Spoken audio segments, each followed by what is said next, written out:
Rain soaked through my jacket as I stood frozen in the driveway, staring at an empty concrete slab where my family barn had stood for more than 40 years. The air still smelled like wet dirt and diesel fuel, like the destruction had just happened instead of months ago. Out in the open field, 20 head of cattle huddled together under sagging blue tarps, restless and exposed. No shelter, no feed system, no veterinary supplies. Just mud, stress, and animals depending on me to fix something I didn't even understand yet. I had come home from an 18-month military deployment expecting quiet mornings, routine ranch work, and the kind of peace you only appreciate after being gone too long. Instead, my homecoming looked like a crime scene. I remember turning to my neighbor trying to make sense of it all when he finally said the words that hit harder than anything I faced overseas. The HOA ordered it. They called my barn a safety hazard. I called it what it was, private property destroyed while I was serving my country by people who assumed I would stay quiet. They were wrong. Because I didn't just rebuild that barn, I forced them to rebuild it under court order, on my terms, with consequences attached. And before I tell you how it got there, let me ask you something.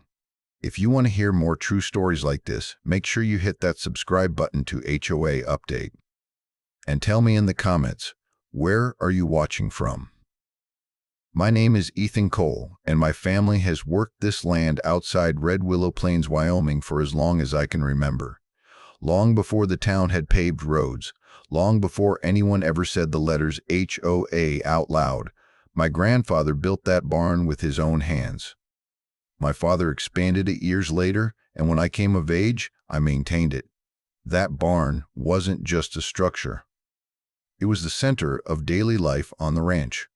Feed storage, equipment, veterinary supplies, shelter when the weather turned ugly.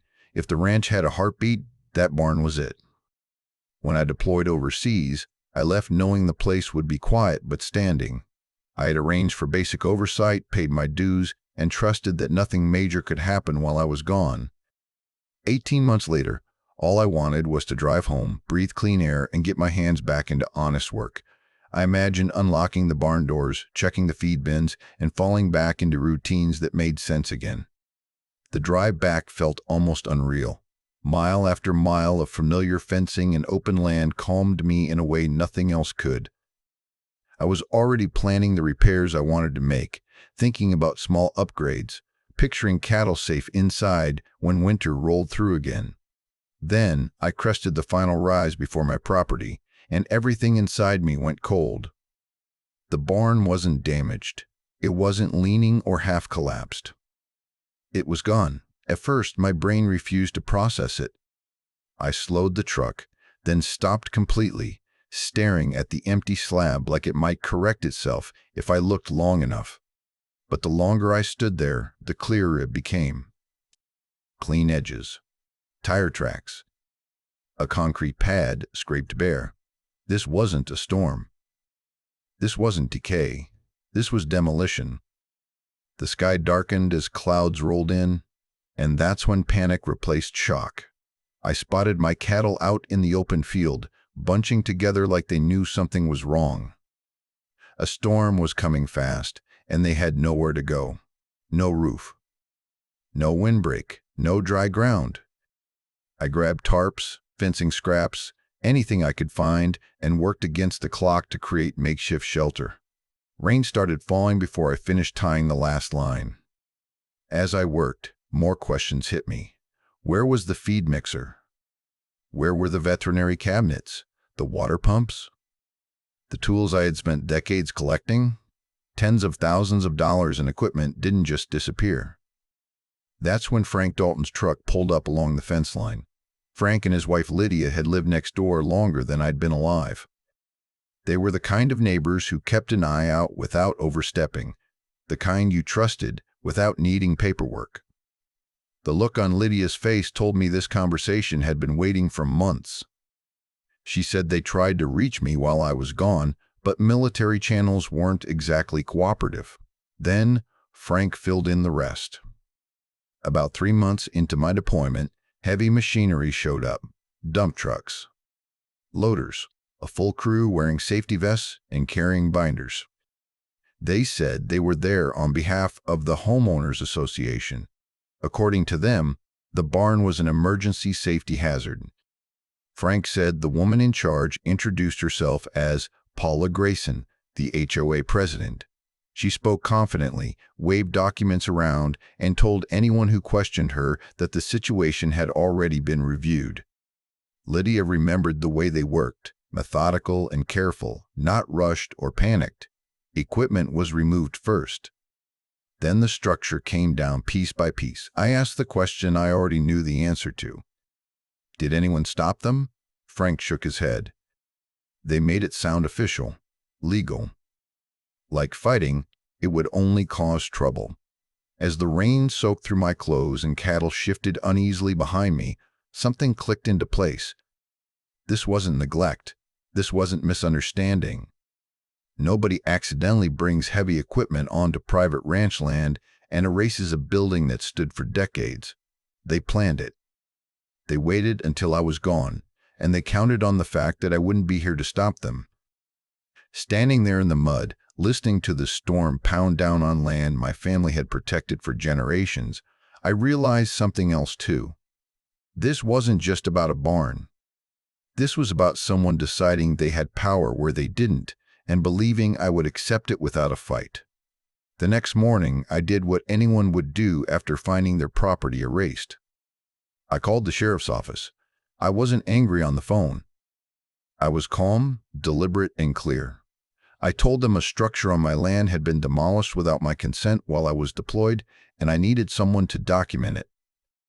Deputy Ryan Keller showed up a little after midday. He walked the site slowly, hands on his belt, eyes moving from the empty slab to the torn ground and the temporary shelters I had thrown together for the cattle. He didn't rush. He didn't dismiss me. That gave me a brief sense of relief. But then he found the paperwork. Tucked into a weathered post near the driveway was a plastic sleeve containing a notice stamped with HOA letterhead. Emergency Structure Removal, signed by Paula Grayson.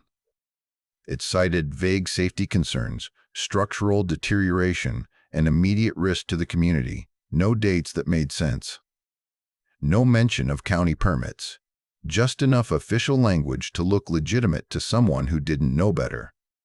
Deputy Keller sighed in a way that told me he'd seen this before. He explained that when paperwork like this exists, especially from an organization claiming authority, it often pushes the situation into civil territory first. That meant lawyers, filings, and time, not handcuffs, not immediate restitution. I asked him point blank if someone could just show up and tear down a building on private land. He said no, not legally, but proving that would take more than his word at the roadside. He filed the report, took photos, logged the missing equipment as under review. Then he gave me a look that said the system was going to move slower than my problems were piling up. That afternoon, I drove straight to the HOA office. The building itself told me a lot. Climate controlled. Clean glass doors. Framed posters about community harmony and shared responsibility. It felt like a different world from the mud and livestock stress I had left behind. Paula Grayson was exactly where I expected her to be, sitting behind a wide desk with neat stacks of folders arranged like armor. She looked up, smiled thinly, and said she had been expecting me. She didn't ask how my deployment went. She didn't express surprise. Instead, she spoke like I was late to an appointment I should have scheduled months ago. She explained, calmly and confidently, that the barn had been flagged as a safety concern during routine inspections. She said they acted out of responsibility, not malice, that they couldn't wait indefinitely for an owner who was unavailable. I reminded her that I was deployed overseas serving the country. She nodded like that was unfortunate but irrelevant. She told me I should be grateful they handled the situation before someone got hurt. That old structures like mine lowered property values and posed risks. She said it like she was doing me a favor. When I asked who gave her authority to act on agricultural land that predated the HOA itself, she deflected. She talked about community standards, about evolving neighborhoods, about progress. Then I asked the question that mattered most. Where was my equipment? Her expression barely changed. She folded her hands and said the contents of the structure were evaluated and disposed of according to protocol. No specifics, no receipts, no locations, just words designed to end the conversation. I pressed harder. Feed systems, veterinary supplies, machinery. Those weren't debris. Those were assets. She told me to take it up with my insurance. That was the moment something shifted. Not anger, something colder. The realization that she believed she was untouchable, that the paperwork on her desk was a shield and she was confident it would hold. I left the office feeling smaller than when I walked in, not because I was weak, but because the system felt stacked. Paper against reality. Language against livelihood. A woman who had never shoveled mud or treated an injured animal, deciding what mattered and what didn't. Back at the ranch, rain clouds gathered again. I watched my cattle shift nervously, and I felt the weight of every hour that passed without answers. The HOA wasn't panicking. They weren't scrambling. They were calm because they believed the rules protected them. Standing there, boots sinking into wet ground, I understood something important. They weren't afraid because they thought this was just another complaint that would get buried under forms and delays. They thought paperwork turned destruction into policy. What they didn't realize yet was that paperwork cuts both ways. And I had just started digging.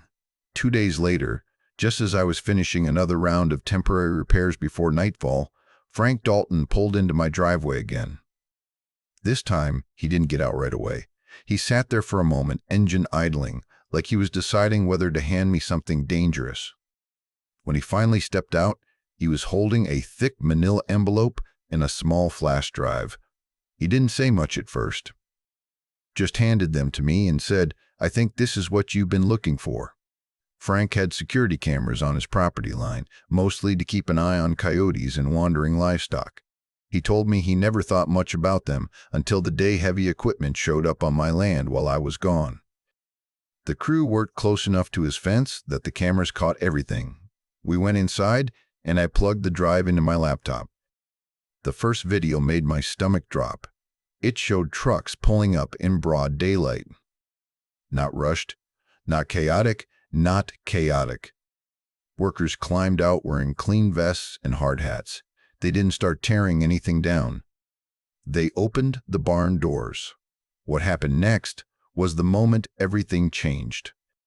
They carried equipment out carefully. My feed mixer lifted with straps like it mattered. Tool chests rolled out intact. Veterinary cabinets removed gently, doors taped shut. This wasn't debris removal. This was inventory. The camera angle shifted, and I saw something else that made my hands shake. One worker slipped while climbing down from a truck, and papers scattered onto the ground. The camera didn't catch what they were at the time, but Frank told me he found a few of them later near the fence line. I opened the envelope. Auction house receipts, dated just days after the demolition. Item categories that matched what I had lost. Agricultural equipment, medical storage, industrial tools. Not scrap, not trash. Assets.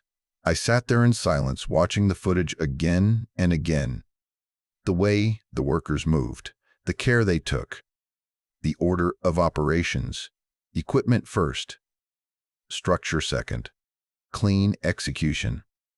That's when it finally clicked. This wasn't an HOA getting carried away with authority. This was theft wearing a safety vest. I thought back to Paula Grayson's words. Disposed according to protocol.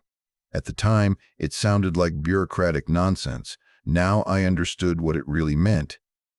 Sold, converted, turned into money. Anger hit me then, but it wasn't wild or reckless. It was focused, controlled. The kind of anger that sharpens instead of blinding. I grabbed my phone and started taking photos. Screenshots of the footage. Close-ups of serial numbers visible on equipment. Shots of the empty slab, the cattle standing in the rain, the makeshift shelters. I laid everything out on the table and started building a timeline. Day 1, demolition. Days later, auction listings. Weeks after that, silence. I cross-referenced dates with my deployment records. I noted when Paula signed the notice, when the equipment disappeared, when the auctions took place. The more I wrote, the clearer the pattern became.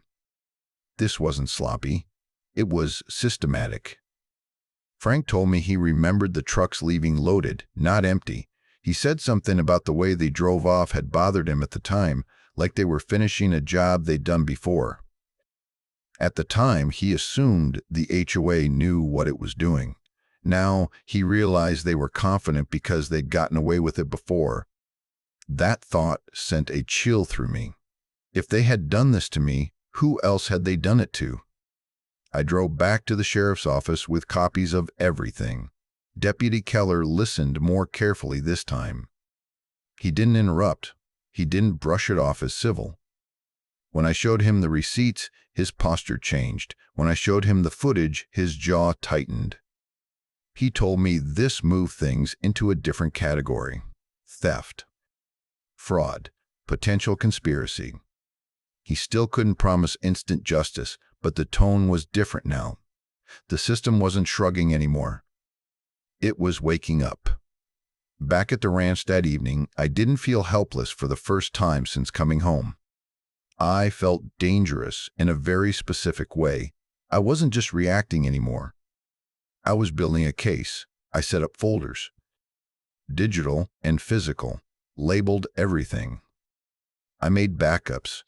I wrote down every conversation I'd had with the HOA, every vague answer, every refusal to explain.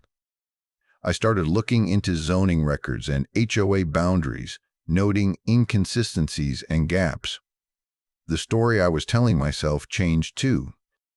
This wasn't about revenge. It was about exposure. They thought my absence made me an easy target. They thought paperwork could erase accountability. They thought no one would connect the dots. Standing there at my kitchen table, cattle shifting uneasily outside, rain tapping against the windows, I understood the real mistake they'd made. They didn't just take my barn, they gave me proof. And from that moment on, this stopped being an emotional fight and became something far more dangerous for them. It became strategic. Once I accepted that what happened to me wasn't random, I couldn't unsee the signs. The footage, the receipts, the timing. It all pointed to something bigger than one barn. So I did the only thing that made sense. I started asking questions. I began with the properties closest to mine, the ones that still looked half out of place as the area grew more suburban. Working land, older structures, places that didn't fit the polished image the HOA liked to advertise. It didn't take long to find the first match. Lucas and Maribel Reyes lived less than 10 minutes away. Their property used to house a metal workshop where Lucas repaired farm equipment and took on custom fabrication jobs. When I pulled up, the slab was still there, just like mine. Clean, empty, too clean. Lucas told me the HOA had flagged his workshop as unsafe, citing minor cosmetic issues and community concerns. They gave him a short deadline to appeal and demanded a removal fee up front. He paid it, thinking compliance would buy time.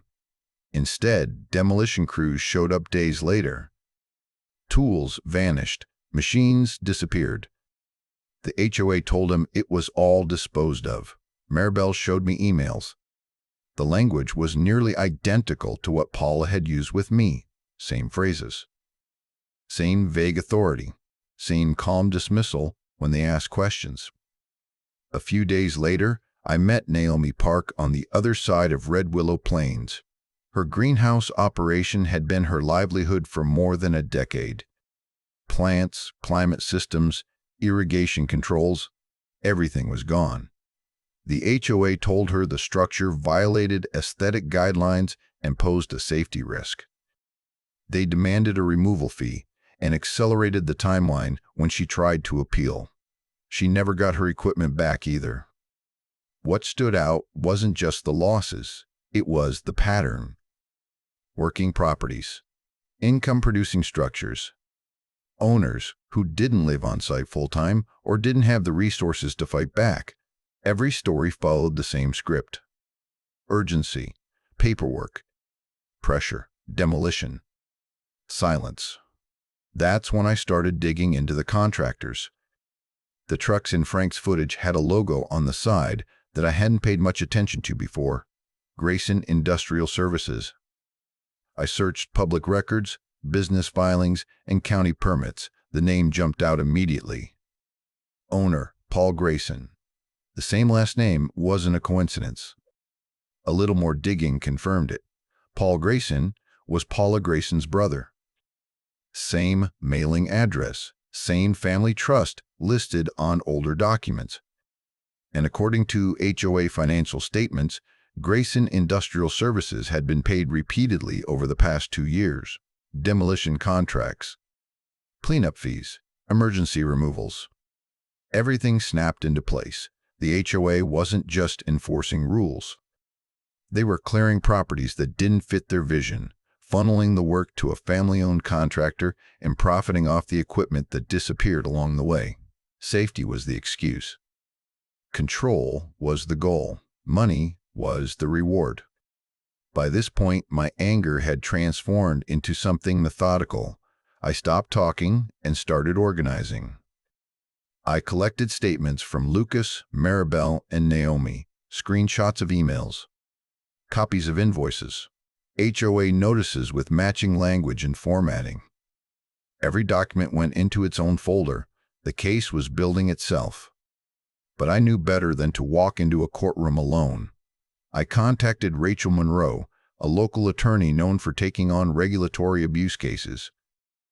When I laid everything out in her office, she didn't interrupt. She flipped through documents, watched the footage, and asked sharp, precise questions. When I finished, she leaned back and said something that finally confirmed I wasn't imagining any of this.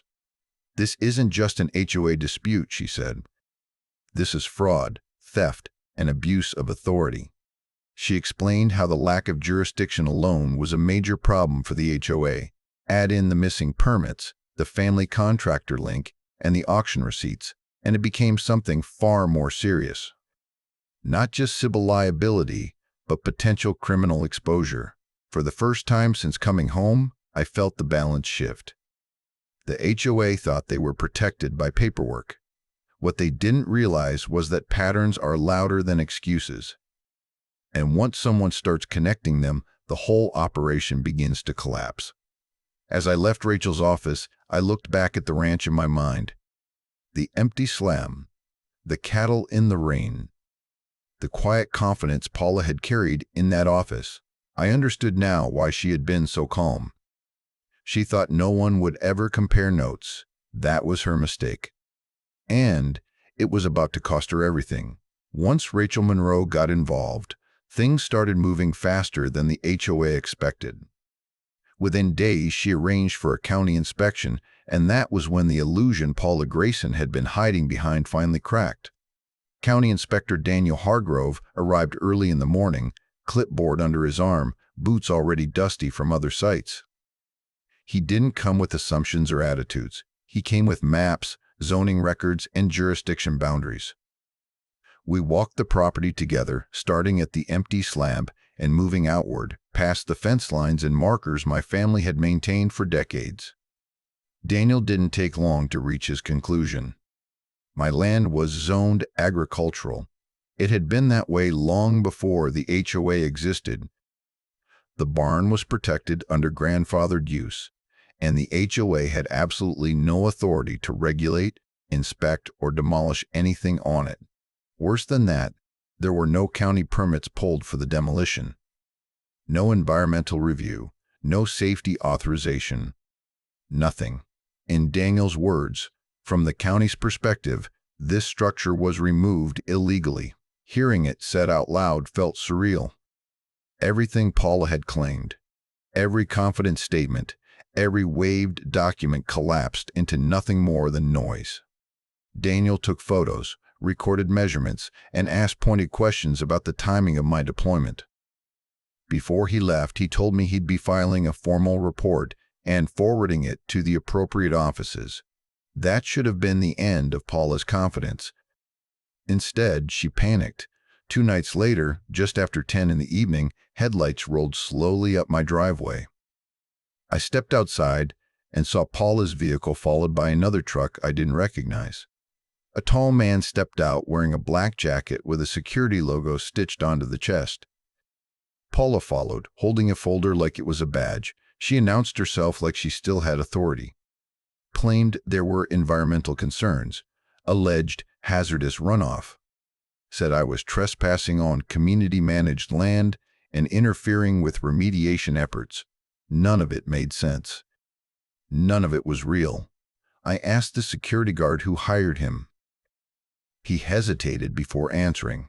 Paula jumped in, saying the HOA had approved his presence. I calmly explained that this was private agricultural property, that the HOA had no jurisdiction, and that a county inspector had already documented illegal action here. The guard looked uncomfortable. I could see it in the way he shifted his weight and avoided eye contact. He asked Paula if she had county authorization. She didn't answer him. Instead, she tried to talk over me, repeating buzzwords and phrases like ongoing investigation and community safety. I told the guard he was welcome to stay if he wanted to wait for the sheriff. Otherwise, he was trespassing. That was enough. He stepped back, apologized quietly, and returned to his truck without another word. Paula stood there alone, gripping her folder tighter, her confidence visibly cracking. She tried one last time to assert control, but her voice lacked conviction now. I pulled out my phone and called the sheriff's office. Deputy Ryan Keller arrived within minutes. He listened as I explained what happened, then turned to Paula and asked her a simple question. Did she have legal authority to be there? She didn't. Deputy Keller issued her a formal warning for harassment and made it clear that further attempts to interfere with my property could result in charges. He told her, in no uncertain terms, that county records did not support her claims and that she needed to stay away. Paula didn't argue. She didn't threaten. She just got into her vehicle and left. As the taillights disappeared down the road, the reality of the situation finally settled in. This wasn't confidence anymore. This was desperation. She wasn't escalating because she was strong. She was escalating because she was cornered. The next few days were tense. I stayed on the property constantly, documenting everything. Rachel coordinated with county offices. Daniel Hargrove's report circulated. Word spread quietly through Red Willow Plains that something was wrong with the HOA's recent enforcement actions. I could feel the pressure building, like a storm waiting to break. Paula had lost her shield. The paperwork no longer protected her. Law enforcement had warned her. The county had documented violations, and she knew what I knew now, that this wasn't a misunderstanding or a gray area. It was illegal. Standing out there one evening, watching my cattle settle for the night, I understood the shift that had happened. For weeks, I had been reacting, scrambling, catching up to damage already done. Now, the momentum had flipped. Paula wasn't in control anymore. She was running out of places to hide, out of words to use, and out of time. And when someone like her realizes that, they don't back down quietly. They make mistakes. Big ones. The emergency HOA meeting was scheduled for a weeknight, rushed together so fast that half the residents didn't even know what they were walking into. The room was packed anyway. Folding chairs scraped against the floor, people whispered in uneasy clusters, and Paula Grayson stood at the front with a forced smile that didn't quite hide the strain around her eyes. I didn't sit down. I stood near the aisle with a thick folder under my arm and a flash drive in my pocket. Rachel Monroe sat a few rows behind me, calm and observant. County Inspector Daniel Hargrove leaned against the wall near the exit, clipboard in hand, quiet but unmistakably present. Paula opened the meeting with rehearsed language about community concerns and misunderstandings. She talked about rumors and misinformation. She framed everything as an overreaction caused by one unhappy homeowner. That was my cue. When the floor opened for comments, I walked to the front without asking permission. The room went silent. I introduced myself simply. Then I plugged the flash drive into the screen behind her. The first video played. You could hear the shift in the room immediately. The footage showed my barn doors opening, workers walking in calmly, and equipment being removed carefully, not destroyed. I paused the video and pointed things out slowly. The feed mixer, the tool cabinets, the veterinary storage, items that were supposedly disposed of. Then I switched to still images, auction receipts, dates highlighted, categories circled. I explained how the items matched what was taken from my property and how the auctions occurred days after the demolition. I didn't raise my voice. I didn't accuse anyone directly. I just laid it out. Next came the payments. HOA financial records, checks written to Grayson Industrial Services, repeated contracts over multiple months, emergency removals, cleanup fees. I let the room connect the dots before I said the name. Paul Grayson. Paula's brother. The reaction was immediate. Gasps. Angry murmurs. Someone stood up and demanded to know why a family-owned contractor was receiving so much HOA money. Paula tried to interrupt, but her words stumbled over each other. For the first time since I had met her, she sounded unsure. That was when Daniel Hargrove stepped forward. He didn't dramatize it. He didn't accuse. He simply stated facts. The HOA had no jurisdiction over my land. No permits were pulled. No environmental reviews conducted. No legal authority exercised. He informed the room that multiple properties were now under county review and that referrals for prosecution were being prepared. You could feel the room tilt. Then another blow landed. The HOA's insurance representative, attending by phone, addressed the board. After reviewing the evidence, the carrier was denying coverage related to these demolitions.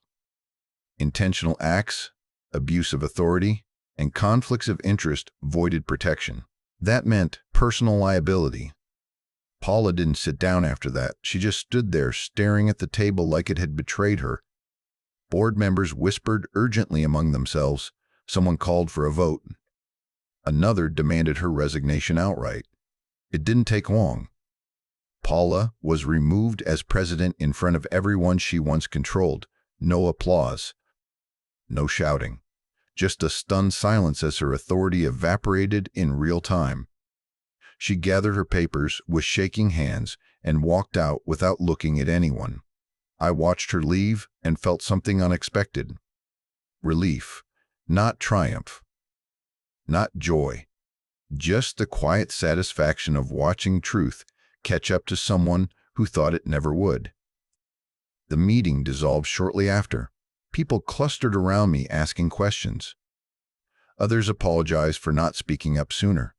A few admitted they had been afraid. I told them I understood. Fear works when it's isolated. Outside, the air felt lighter. Rachel stepped beside me and said the words I had been waiting to hear. They can't bury this now. Driving home, I passed the empty slab again. It didn't feel as heavy anymore. The damage was still there. The loss was still real. But the lie had collapsed in public, and that mattered. Paula Grayson had built her power on confidence and paperwork, on the belief that no one would challenge her story. That night, in a crowded room under fluorescent lights, her version of reality fell apart piece by piece, and everyone saw it happen. The courtroom was quiet, in a way that felt heavier than any shouting match I had imagined. Wood benches. Muted light. Everyone sitting still, waiting for someone else to speak first. I stood beside Rachel Monroe at the plaintiff's table, hands folded, eyes forward. Across the aisle, the HOA's remaining board members sat stiffly, flanked by their attorney. Paula Grayson wasn't there. I wasn't surprised. Judge Harold Whitman listened without interruption as Rachel laid everything out: the lack of jurisdiction, the missing permits, the footage showing careful removal of equipment, the auction receipts, the payments to a family-owned contractor, the livestock exposure, the business losses. Every piece of evidence fit together like it had always belonged in the same story. When it was their turn, the HOA's attorney tried to frame it as a mistake. Poor communication. Overzealous enforcement. He spoke carefully, avoiding words like demolition and theft, leaning heavily on phrases like misunderstanding and good faith. Judge Whitman didn't seem impressed. He asked a few direct questions, simple ones.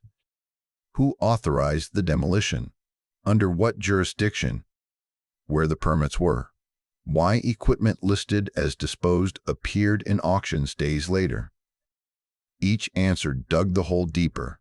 When the judge finally spoke, his voice was calm but decisive. He ruled in my favor without hesitation.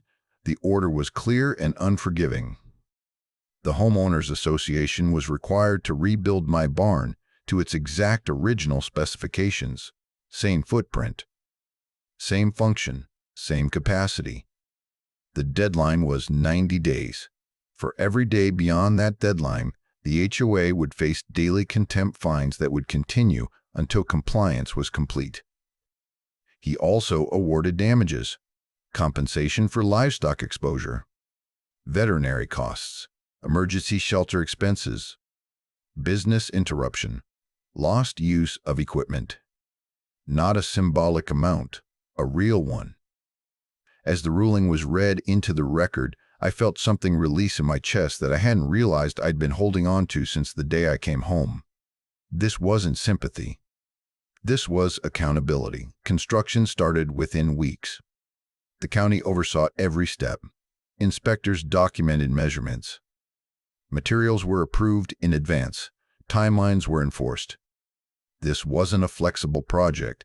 It was a court-mandated correction. I was there every day, watching the foundation get poured, the framing go up, the roof take shape. Not because I didn't trust the workers, but because I understood how much this build represented. This wasn't just about restoring a structure. It was about restoring a line that should never have been crossed. Halfway through the process, Paula's attorney reached out. He wanted to talk about practical adjustments, smaller modifications, cost-saving alternatives, slight changes that would still, in his words, meet the spirit of the order. I told him no, not rudely, not emotionally, just no. The order didn't say equivalent. It didn't say reasonable alternative.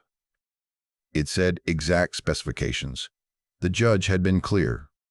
Any deviation, no matter how minor, opened the door to contempt penalties.